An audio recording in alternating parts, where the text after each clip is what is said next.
খুনের ঘটনা ঘটেছে 300-350-র বেশি। তো আপনি বলছেন যে গেল 10 মাসে আইন শৃঙ্খলা পরিস্থিতির উন্নতি হয়েছে।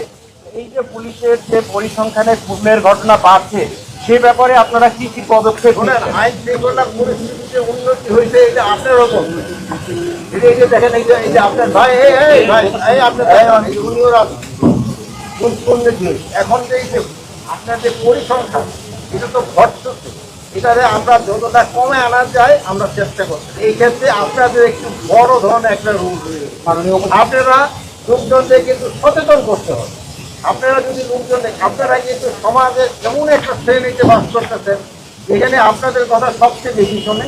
আপনারা লোকজনদের সচেতন করবেন এবং আপনারা যদি পজিটিভ নিউজ করতে থাকেন, এই হবে। আপনারা দুইটা জিনিস আমি আপনাকে অনুরোধ করবো সবসময় দিবেন।